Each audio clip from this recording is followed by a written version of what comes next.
En el episodio de hoy, nos sumergimos en 3 impactantes historias reales en las que la búsqueda del selfie perfecto tuvo consecuencias mortales. Desde un encuentro con un oso grizzly en el Parque Nacional Glacier hasta un tour privado con tigres en los bosques de Ontario. Pero primero comenzamos en Brasil, donde Marco Oliveira creyó que podía tomar el selfie definitivo con un león, y en su lugar se convirtió en historia. El 17 de junio de 2014, el sol de la mañana se alzó sobre el Parque de Vida Silvestre de Sao Paulo en Brasil, proyectando rayas doradas sobre el rocío, los caminos y las hojas de palmera que susurraban. El parque estaba tranquilo, aún a horas del bullicio de los turistas. En los recintos, los pájaros susurraban y en algún lugar del fondo, el profundo rugido de un león resonaba en las piedras. Era un día como cualquier otro, o al menos eso parecía. Marco Oliveira, un cuidador principal de animales de 32 años, llegó más temprano de lo habitual. Lo había hecho muchas veces, siempre en silencio, siempre puntual. Sus colegas lo conocían como reservado, que solía retirarse durante los descansos e incluso a veces se saltaba los almuerzos en grupo. No era antisocial, solo estaba satisfecho en el silencio. El zoológico era para Marco más que solo un lugar de trabajo. Era su mundo. Vivía solo en un modesto apartamento de una habitación, a menos de 2 kilómetros de la entrada del parque. No tenía lazos familiares cercanos en Sao Paulo. Sus padres se habían mudado a una ciudad rural en el sur y su hermano mayor había emigrado al extranjero hace años. Marco hablaba raramente sobre ellos. Viajaba poco, se tomaba raramente tiempo libre y nunca se apartaba mucho de su rutina diaria. Incluso los fines de semana, cuando no estaba asignado. Paseaba por los senderos exteriores del zoológico, tomaba notas sobre el comportamiento de los animales o fotografiaba diseños de recintos que admiraba. Entre los animales, Marco era conocido. Confiable. Especialmente en el área de depredadores, donde había trabajado durante años. Hablaba con ellos como con viejos amigos. Incluso los animales más temperamentales parecían más tranquilos en su presencia. Esta conexión no era solo profesional, para Marco era profundamente personal. Unos meses antes del incidente, la dirección del parque le asignó a Marco una tarea adicional: el manejo de los canales de redes sociales del zoológico. No formaba parte de su descripción de tareas original, pero con su ojo fotográfico y su silenciosa dedicación a los animales, parecía hecho para ello. La dirección deseaba más visibilidad y Marco comenzó a publicar contribuciones. Escenas de alimentación, primeros planos de los animales, rutinas matutinas. Al principio era solo otra parte de su rutina diaria, pero poco a poco las fronteras entre el cuidado y el contenido comenzaron a desdibujarse. Antes de que se le pidiera que gestionara las redes sociales del zoológico, sus propias cuentas estaban llenas de retratos suaves de animales, rara vez con selfies. Sus leyendas sonaban más como entradas de diario, observaciones silenciosas sobre cómo respiraba un jaguar al dormir, o cómo la luz del sol capturaba el brillo de las escamas de una lagartija. Para sus colegas, Marco era fiable hasta en el más mínimo detalle. Nunca se perdía un turno, nunca levantaba la voz, no era ambicioso en el sentido convencional. Nunca aspiró a ascensos, pero estaba orgulloso de su constancia. Aún así, constante, pasado por alto por la mayoría, pero completamente presente.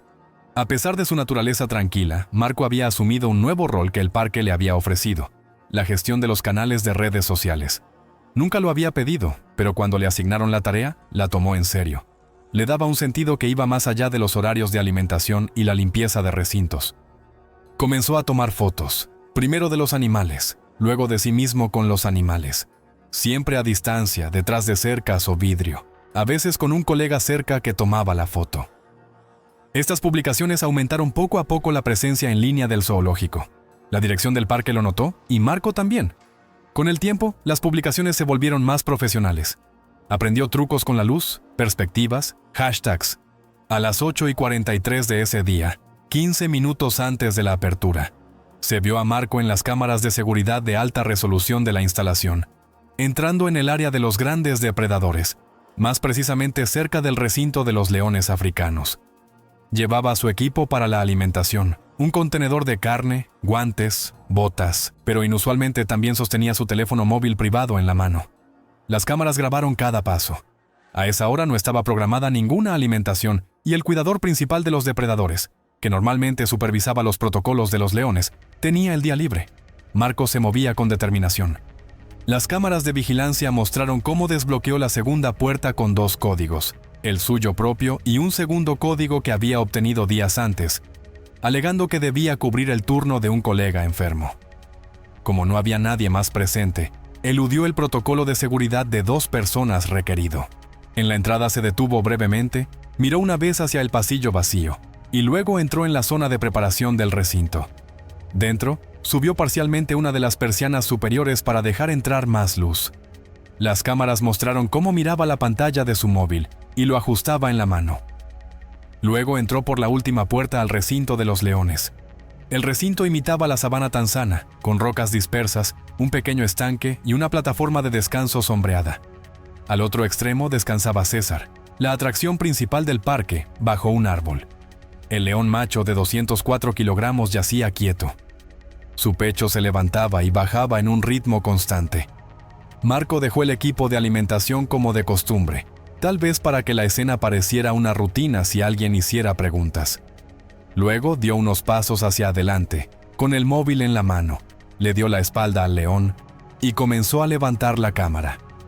Su intención era clara: encuadrar la imagen perfecta con el león de fondo. Quizás un video corto, quizás solo una foto.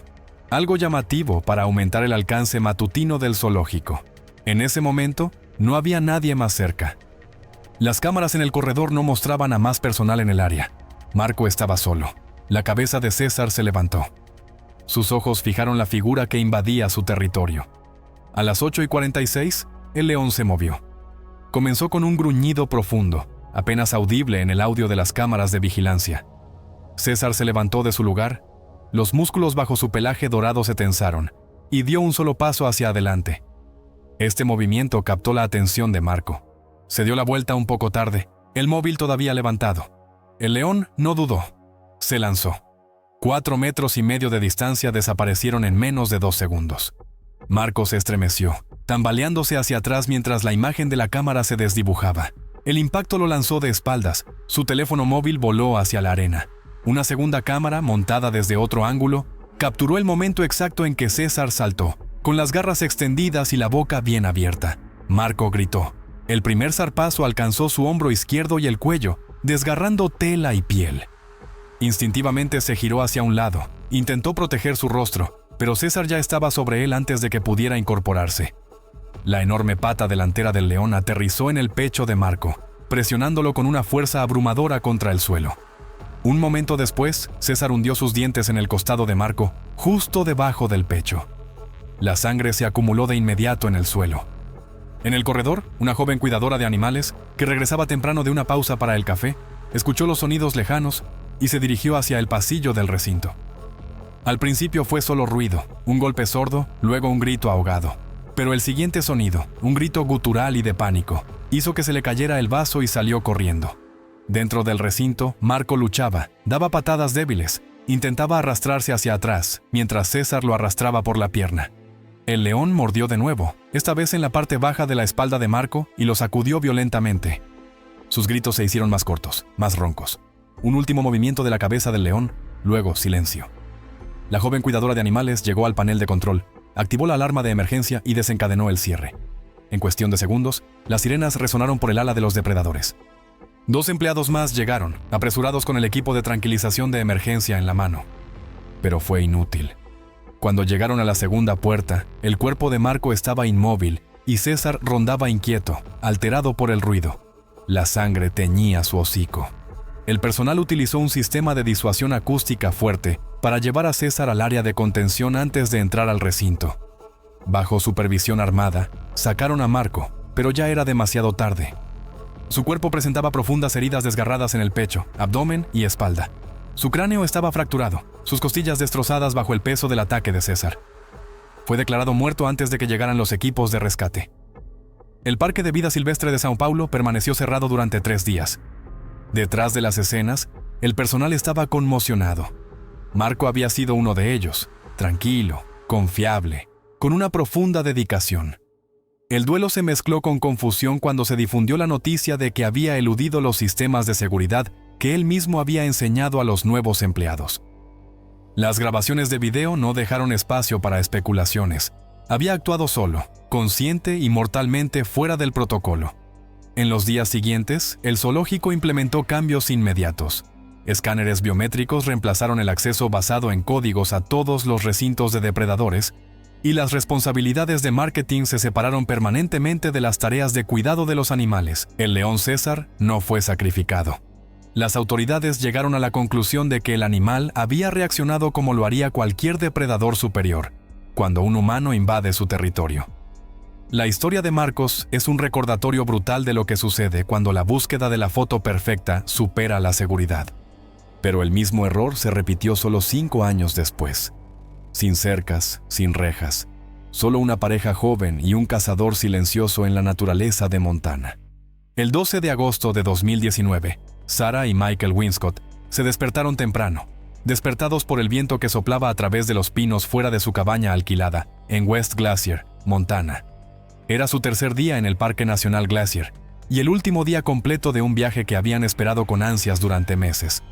Desde su hogar en Seattle, lo habían planeado como un retiro, unas vacaciones de aniversario lejos del ruido de la ciudad y de la atracción digital del día a día. Michael, de 30 años, era desarrollador de software y a menudo buscaba la soledad en la naturaleza. Entre semana, estaba inmerso en código y arquitectura de sistemas, pero los fines de semana eran para los senderos, las listas de equipo y las largas caminatas que calmaban el espíritu. Sarah, de 28 años, trabajaba en el sector editorial y vivía a un ritmo más suave. Era reflexiva y atenta, con una marcada vena creativa. Lo que más amaba de la naturaleza no era la distancia recorrida o el desnivel, sino el silencio, la forma en que el tiempo entre árboles y montañas se extendía y suavizaba. Juntos estaban enraizados. Michael aportaba orden y estructura. Sarah aportaba apertura y curiosidad. Era esta armonía silenciosa la que se mostraba más claramente en un sendero. El día anterior habían visitado algunos de los lugares más concurridos del parque, sitios con tiendas de souvenirs, carteles panorámicos y familias paseando lentamente. Hoy querían algo más personal. Eligieron el Highline Trail no por su reputación, sino por su promesa de espacio, menos tráfico peatonal, más silencio. Era uno de esos caminos que se despliegan con cada paso, siempre insinuando que detrás de la próxima curva se esconde algo nuevo. Ya a las 8:15 estaban en camino. Los primeros tramos del camino ofrecían una mezcla de senderos estrechos a lo largo de acantilados y zonas boscosas sombreadas. El aire era fresco y aún llevaba los restos de la noche. Su conversación era escasa, interrumpida por observaciones silenciosas, halcones lejanos, el susurro de ardillas en el sotobosque, el ocasional chillido de una marmota. De vez en cuando se detenían para disfrutar de la vista o tomar una foto. Sarah llevaba a menudo una pequeña cámara que estaba sujeta a su mochila, y aunque rara vez hablaba al tomar fotos, la ligera curvatura de su boca revelaba cuánto disfrutaba capturar esos momentos fugaces. A lo largo de la mañana, se adentraron más en el parque, alejándose de los puntos de inicio populares de los senderos. Solo encontraron a un puñado de otros excursionistas. El cielo se había despejado y el bosque se abría a praderas alpinas, bordeadas de flores silvestres. Se sentía como si el parque les perteneciera por completo. Alrededor de las 10:30, salieron a una larga pendiente abierta de hierba y piedras dispersas. Era tranquilo, pacífico. Luego, a unos 50 metros adelante, algo se movió. Al principio, Sarah pensó que podría ser un bisonte, pero la forma era incorrecta. Más pesado en los hombros, con una espalda inclinada y pelaje más oscuro. Era un oso grizzly, grande, fuerte y completamente absorto en la búsqueda de alimento. Su nariz estaba enterrada en el suelo, buscando raíces o insectos, completamente ajeno a la cercana presencia humana. Michael reaccionó de inmediato. Su postura se tensó y ralentizó su paso, indicando que debían poner distancia entre ellos y el animal. Sarah se quedó a su lado, con los ojos muy abiertos, pero tranquila. Ninguno de ellos se había encontrado jamás con un oso en estado salvaje. Conocían la teoría, por supuesto. Habían leído los folletos de seguridad, empacado el spray para osos y repasado mentalmente qué hacer en caso de emergencia. Pero la teoría significaba poco cuando uno se enfrenta a un depredador directamente en el sendero. No dijeron una palabra, pero Sarah sacó instintivamente su iPhone y lo puso en modo selfie. Habló en voz baja, apenas más que un susurro, mientras grababa y se ponía en la imagen con el oso borroso de fondo. No se trataba de contenido ni de mostrarse, era simplemente un intento silencioso e impulsivo de capturar algo que se sentía irreal. Una de esas situaciones de las que la gente habla, pero rara vez tiene pruebas. Mantuvo el teléfono quieto, apenas respiraba. Luego una ráfaga de viento atravesó el claro. El oso levantó la cabeza, su postura cambió ligeramente. Las orejas hacia adelante, el cuerpo tenso. Ya no buscaba comida, observaba. Sarah y Michael comenzaron a retroceder lentamente, sin movimientos bruscos. El oso los observaba. No se lanzó, no gruñó, pero comenzó a seguirlos. Al principio era un caminar lento, un paso, luego otro. La pareja aceleró un poco, retrocediendo por el sendero sin dar la espalda. Sus movimientos eran deliberados, practicados, tal como lo habían aprendido. Pero el comportamiento del oso había cambiado. Ya no husmeaba, acortaba la distancia. La atmósfera había cambiado. Ya no había canto de pájaros, ni viento, solo pasos sobre la grava y la creciente conciencia de que estaban siendo perseguidos. Se movieron más rápido y el oso los siguió. El camino se estrechó mientras regresaban por el mismo sendero, con un empinado barranco a un lado y matorrales densos al otro. Detrás de ellos, el oso seguía, al principio lentamente y con control, como si quisiera decidir si las figuras frente a él representaban una amenaza o una curiosidad. Pero cada vez que Sarah y Michael aumentaban su ritmo, el oso hacía lo mismo. De caminar pasó a trotar. Su cabeza se inclinó, las fosas nasales se ensancharon. Siguió el olor y los sonidos con una precisión inquietante. Luego, sin una señal clara, pasó a un ataque total. El ruido fue abrumador. Una explosión de movimiento, garras que rascaban las rocas, extremidades que rompían el matorral. La distancia entre ellos desapareció en segundos. Sarah y Michael se giraron y corrieron. Sus botas golpeaban el terreno irregular, los pulmones ya al límite. Por la altura, el shock, la adrenalina.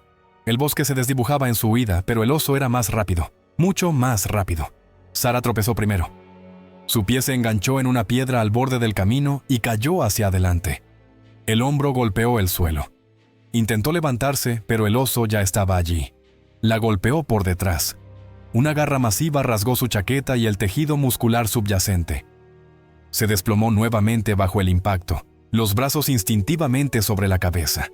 El segundo golpe la alcanzó en el lado izquierdo, lanzándola de espaldas. Las garras le rasgaron las costillas y el abdomen, abriendo heridas profundas que inmediatamente empaparon su ropa de sangre. Michael se había un jedret al sonido de su caída y lo vio todo. Su cuerpo retorciéndose bajo la fuerza del golpe, el desdibujarse de pelaje y movimiento. Corrió de regreso hacia ella, sin saber qué haría, sin saber si algo de lo que hiciera podría marcar una diferencia. El oso estaba ahora completamente enfocado. Se alzaba sobre Sarah y la presionaba contra el suelo. Mordió su torso.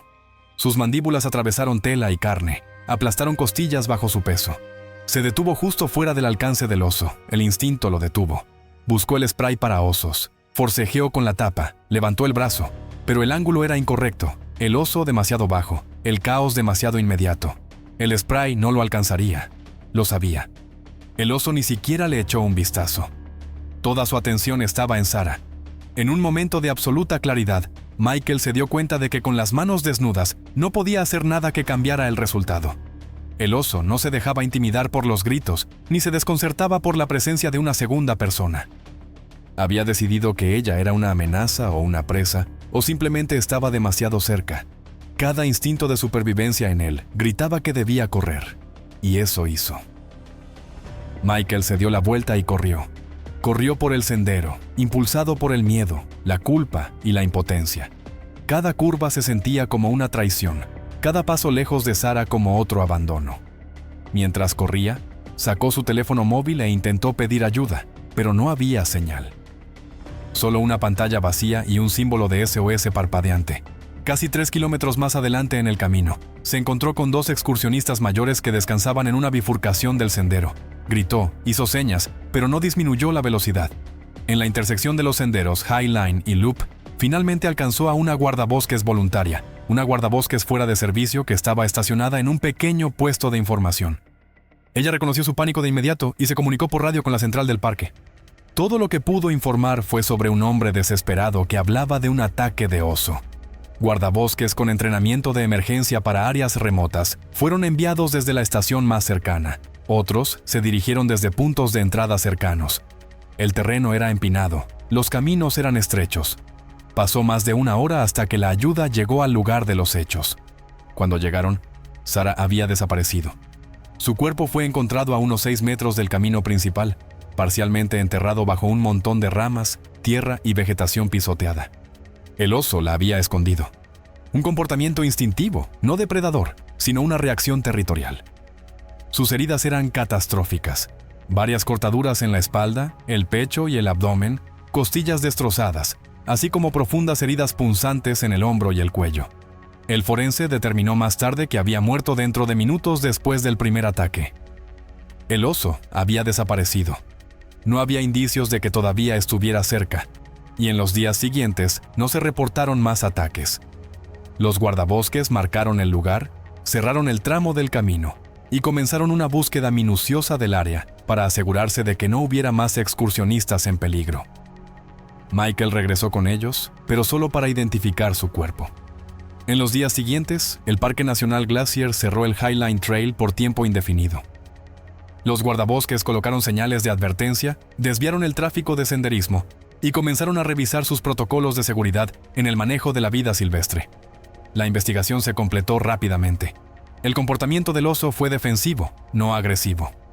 Estaba asustado, siguió sus instintos y reaccionó como los animales salvajes a menudo lo hacen cuando se enfrentan a algo desconocido y demasiado cercano. La administración del parque decidió no matar al animal. Un año después, cerca de la curva del sendero donde ocurrió el ataque, se colocó una pequeña placa conmemorativa de madera. No llevaba nombres ni fechas, solo una breve inscripción grabada en la superficie. Respeten la naturaleza, mantengan distancia. La historia de Sarah fue un recordatorio silencioso de lo rápido que puede cambiar la naturaleza. Sin embargo, no todos los encuentros con depredadores ocurren en la naturaleza. En el Ontario rural, detrás de cercas y puertas reforzadas, ocurrió otra tragedia cuando un tigre rompió la ilusión de seguridad y cobró una vida en un lugar que debería de haber sido seguro. El 23 de mayo de 2018, los densos bosques de pinos del Ontario rural se alzaban espesos y silenciosos alrededor de la remota propiedad conocida como Northwoods Exotic Animal Haven. La instalación no estaba señalizada ni se anunciaba en línea. No tenía puerta de entrada ni horarios de visita. Desde afuera parecía una gran propiedad, pero detrás de los árboles había jaulas y el suave sonido de animales moviéndose. Robert y Linda Mackenzie vivían allí desde hacía casi 22 años. Durante este tiempo habían adquirido más de una docena de animales exóticos: leones, leopardos, pumas y recientemente tigres de Bengala. Su interés por la fauna salvaje comenzó modestamente: cervales rescatados, un leopardo de zoológico retirado. Pero a medida que su riqueza crecía, también crecían sus ambiciones. Robert y Linda, impulsados por el dinero y una fascinación compartida por los grandes felinos, transformaron poco a poco su propiedad aislada en un zoológico privado. Juntos, invirtieron tiempo y dinero en la construcción de su colección y crearon lo que consideraban un santuario personal. Pero Northwoods nunca fue oficialmente licenciado como zoológico. Operaba al margen de las leyes de propiedad privada, lo suficientemente legal para eludir el control, pero lejos de una regulación. Los animales estaban alojados en recintos improvisados, algunos soldados con vallas de construcción, otros convertidos de abrevaderos para ganado. La mayoría fueron construidos por contratistas locales sin experiencia formal en el mantenimiento de recintos para depredadores. Sin embargo, el lugar era para los Mackenzie y su pequeño círculo de amigos, algo de lo que podían estar orgullosos, algo impresionante. Este miércoles por la tarde, Robert y Linda entretenían a sus amigos de toda la vida, David y Catherine Harrington. Las dos parejas se habían conocido hace más de una década en una recaudación de fondos privada en Toronto. David había hecho su fortuna en el sector inmobiliario y Catherine tenía experiencia en el mundo financiero. Como sus hijos ya eran adultos, a menudo buscaban experiencias de viaje remotas e inusuales. Los Harrington ya habían visitado la propiedad antes, pero esta vez era diferente. Los Mackenzie habían adoptado recientemente a un nuevo tigre, Raga, de un zoológico callejero que había fracasado. La tarde comenzó sin incidentes. Las parejas se sentaron en la terraza elevada de los Mackenzie, a la sombra de altos abetos, con vista a la mitad inferior de la propiedad. Una brisa llevaba el débil aroma de pinos y almizcle animal. Con vino y un almuerzo tardío, las parejas se pusieron al día, rodeadas de animales que pocos otros habían visto. Cuando el sol comenzó a ponerse y la segunda botella de vino se vació, Robert sugirió que bajaran a ver a Raja. Describió al tigre en términos cariñosos, exagerando su mansedumbre y contando lo tranquilo que había estado, como un gato doméstico, desde su llegada. No hubo prisa en la decisión, ningún acuerdo grupal, solo un acuerdo casual de visitar la última adición. El recinto estaba en la ladera, rodeado por una malla de alambre reforzada con acero de 12 pies, aproximadamente 3,6 metros de altura. El tigre yacía sobre el concreto. Su pelaje rayado brillaba a la luz del sol de la tarde. Robert estaba cerca de la puerta exterior y se jactaba del tamaño y comportamiento de Raja. Mientras hablaba, los otros estaban detrás de él. David dio un paso adelante para mirar más de cerca, mientras Catherine se quedaba atrás, el teléfono en la mano, y capturaba la escena casualmente a través del visor de su cámara. Entonces Robert tomó una decisión. Abrió la puerta exterior y señaló el pequeño área de amortiguación entre las dos cercas. El área tenía solo unos pocos metros de ancho, un espacio pensado más para la alimentación que para el tráfico peatonal. No estaba destinado a visitantes, pero no había advertencia, ni segunda reflexión. Robert invitó a David a entrar para tomar una mejor foto. Era una especie de infracción casual de las reglas que en el momento parecía inofensiva, especialmente entre viejos amigos. David entró. En el recinto, Raja cambió su postura. Se levantó, los músculos bajo su pelaje se movieron y se dirigió hacia la cerca. Y por un momento, todo pareció estar en silencio. El movimiento de Raja era lento, pero decidido. Avanzó, con los ojos fijos en la figura que ahora estaba en el estrecho área de amortiguamiento. El espacio era pequeño, no más de 1 metro de ancho, y estaba delimitado por un lado por el recinto principal y por el otro por la cerca exterior. David se quedó justo fuera de la puerta interior, visiblemente inseguro, pero aún de cara al tigre. Sonrió levemente, mantuvo su posición y esperó lo que fuera que Robert quisiera mostrarle. Detrás de ellos, Catherine levantó su teléfono para hacer otra foto. El lenguaje corporal de Raja cambió. Las orejas se aplanaron ligeramente, la cola se movía lentamente y baja. Su cabeza se inclinó hacia abajo. Sutil. Pero para aquellos que sabían en qué debían fijarse, era inequívoco. Esos no eran signos de amabilidad, eran indicios de concentración, tensión y el creciente compromiso de un depredador. Un momento después, el tigre se lanzó hacia adelante. No rugió. No hubo un salto dramático. Simplemente aceleró hacia adelante en un breve y explosivo estallido. Su pata golpeó la cerca con tanta fuerza que una costura débilmente fijada se rompió, lo que le dio a Raja un acceso que nunca debería haber tenido. Su garra fue lo primero que pasó, con las garras extendidas, y agarró a David del antebrazo, tirándolo violentamente hacia adelante. El impacto lanzó su hombro contra la cerca y lo presionó firmemente. En una fracción de segundo, Raja alcanzó más a través de la abertura tratando de agarrar todo lo que podía. David intentó retroceder, pero la fuerza del tigre lo superó de inmediato. Catherine gritó. El móvil se le resbaló de la mano y cayó al suelo. La pantalla seguía encendida. La cerca traqueteaba y temblaba con cada movimiento, mientras Raja tiraba del torso de David contra el metal. Sus mandíbulas se cerraron en la abertura. Agarró el hombro de David y luego su cuello. La sangre salpicó sobre la grava. Las piernas de David patalearon. Las botas resbalaron buscando apoyo, pero se quedó en su lugar, parcialmente en el recinto, atrapado en el agarre del tigre. Robert corrió al cobertizo y regresó con un extintor y una manguera, herramientas de emergencia para una catástrofe que ya estaba en marcha. Regresó menos de 1 minuto después. Catherine seguía paralizada cerca de la puerta exterior, con las manos temblorosas, la voz quebrada mientras pedía ayuda que no llegaría lo suficientemente rápido. Robert accionó primero el extintor y roció una nube de polvo blanco en el aire cerca del rostro de Raja. El tigre se detuvo, desorientado, pero no lo soltó. Robert siguió con la manguera y dirigió un chorro de agua fría a los ojos del animal. Esto ralentizó brevemente a Raja, pero no lo detuvo. Linda llamó a los servicios de emergencia y tuvo dificultades para describir su ubicación. No listado, no marcado y desconocido para los despachadores. El ataque duró algo más de 4 minutos. En ese tiempo, David sufrió mordeduras repetidas y profundas heridas de arañazos en su pecho, hombro y cuello. Una de las mordeduras cortó su arteria braquial, un vaso sanguíneo vital bajo el brazo. La pérdida de sangre fue inmediata y masiva. Cuando Raja finalmente lo soltó, David cayó inmóvil contra la cerca. Su camisa estaba empapada de sangre. Robert dejó caer la manguera y corrió hacia él.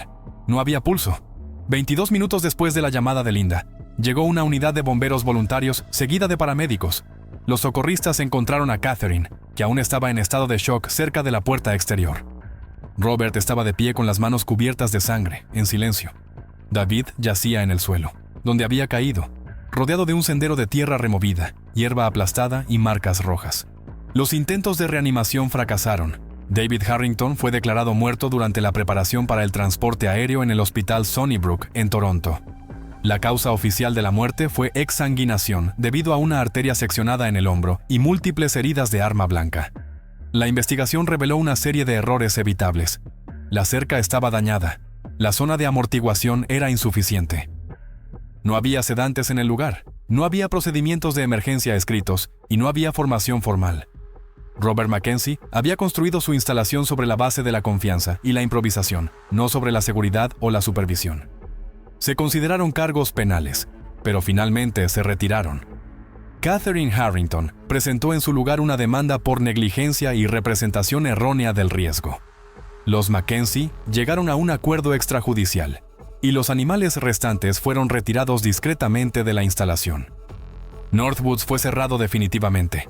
La tierra se vendió discretamente el año siguiente. La muerte de David Harrington llevó a nuevas leyes que endurecieron la posesión de animales exóticos. Pero ninguna placa conmemorativa marca el lugar, solo el recuerdo de una tarde tranquila y un error fatal. Gracias por ver. Si encontraste esta historia salvaje, te encantará el video en tu pantalla final ahora mismo. No te lo pierdas y nos vemos allí.